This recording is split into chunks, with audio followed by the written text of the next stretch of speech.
Once upon a time, there was a king who had 100 sons. The youngest, the 100th, was Prince Gamani. He was very energetic, patient and kind. All the princes were sent to be taught by teachers. Prince Gamani, even though he was the 100th in line to the throne, was lucky enough to have the best teacher. He had the most learning and was the wisest of them of all. He was like a father to Prince Gamani, who liked, respected and obeyed him. In those days, it was the custom to send each educated prince to a different province. There he was to develop the country and help the people. When Prince Gamani was old enough for this assignment, he went to his teacher and asked which province he should request. He said, "Do not select any province. Instead, tell your father the king that if he sends you, his 100th son, out to a province, there will be no son remaining to serve him in his home city." Prince Gamani obeyed his teacher, and pleased his father with his kindness and loyalty. Then the prince went again to his teacher and asked, "How best can I serve my father and the people, here in the capital city?"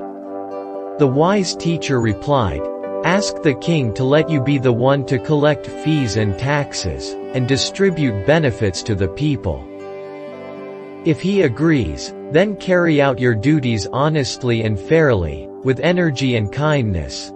Again the prince followed his teacher's advice. Trusting his 100th son, the king was glad to assign these functions to him. When he went out to perform the difficult task of collecting fees and taxes, the young prince was always gentle, fair and lawful. When he distributed food to the hungry, and other necessary things to the needy, he was always generous, kind and sympathetic. Before long, the 100th prince gained the respect and affection of all. Eventually, the king came to be on his deathbed. His ministers asked him who should be the next king. He said that all his 100 sons had a right to succeed him. It should be left up to the citizens. After he died, all the citizens agreed to make the 100th prince their next ruler. Because of his goodness, they crowned him King Gamani the Righteous. When the 99 older brothers heard what had happened, they thought they had been insulted. Filled with envy and rage, they prepared for war. They sent a message to King Gamani, which said, "We are all your elders. Neighbor countries will laugh at us if we are ruled by the 100th prince. Either you give up the kingdom or we will take it by war." After he received this message, King Gamani took it with him to his wise old teacher, and asked his advice. It just so happened that this honorable gentle teacher was the reborn Enlightenment being. He said, "Tell them you refuse to wage war against your brothers. Tell them you will not help them kill innocent people you have come to know and love. Tell them that, instead, you are dividing the king's wealth among all 100 princes. Then send each one his portion." Again the king obeyed his teacher. Meanwhile the 99 older princes had brought their 99 small armies to surround the royal capital. When they received the king's message and their small portions of the royal treasure, they held a meeting. They decided that each portion was so small it was almost meaningless. Therefore, they would not accept them. But then they realized that, in the same way, if they fought with King Gamani and then with each other, the kingdom itself would be divided into small worthless portions. Each small piece of the once great kingdom would be weak in the face of any unfriendly country.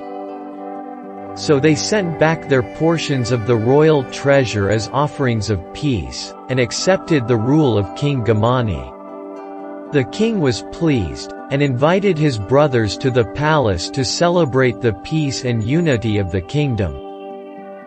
He entertained them in the most perfect ways, with generosity, pleasant conversation, providing instruction for their benefitee, and treating all with even-handed courtesy. In this way the king and the 99 princes became closer as friends than they had been as brothers. They were strong in their support of each other. This was known in all the surrounding countries, so no one threatened the kingdom or its people. After a few months, the 99 brothers returned to their provinces. King Gamani the Righteous invited his wise old teacher to live in the palace.